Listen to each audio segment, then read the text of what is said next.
যত অসুখ বিসুখ ডাক্তার ভবিষ্যৎটা করতে দিল না। আমার সন্তানে কে দেখবো এখন? আমি কারে নিয়ে থাকবো? ঢাকার মিটফুডে চাঁদাবাজদের হাতে নিহত সোহাগকে তার নিজ বাড়ি বরগুনায় দাপন করা হয়েছে। হত্যার খবর ছড়িয়ে পড়তেই শোকের ছায়া নেমে আসে পুরো গ্রামে। সোহাগের মরদেহ গ্রামে পৌঁছালে আত্মীয় স্বজন, পাড়া প্রতিবেশী ছুটে আসেন তাকে শেষবারের মতো দেখতে।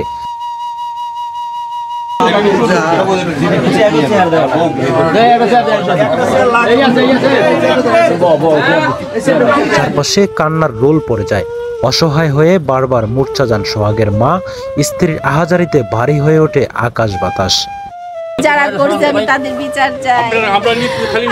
নিহতের স্বজনরা অভিযোগ করেন সোহাগ কখনো অন্যায় করেননি। স্রেফ চাঁদা দিতে অস্বীকৃতি জানানোয় তাকে নির্মমভাবে হত্যা করা হলো।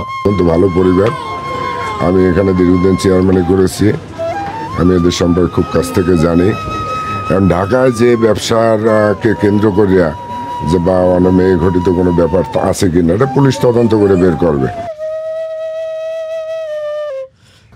তারা দোষীদের দৃষ্টান্তমূলক শাস্তির দাবি জানান। গ্রামের মানুষ বলেছেন সোহাগ সবার সঙ্গে মিশুক ও পরিশ্রমী একজন মানুষ ছিলেন। তার এমন মৃত্যুতে পুরো এলাকায় শোকের ছায়া নেমে এসেছে। সোহাগের জানাজা শেষে তাকে পারিবারিক কবরস্থানে দাপন করা হয়। তো আদরের দন আসিল, একটা চেয়ার দাও দেখেন। বিচার চাই, আমার হাজবেন্ডের বিচার চাই।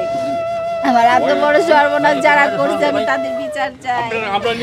আমি বিচার চাই যারা আমার স্বামীরে এত বড় এরকম করে মানুষের মানুষ যায়। এত সুন্দর একটা মানুষে তার একটা কাপড় রাখে নাই শরীরে, এত বড় বড় পাথর দিয়ে তারে নিক্ষেপ। ওরা কি মানুষ? ওরা কি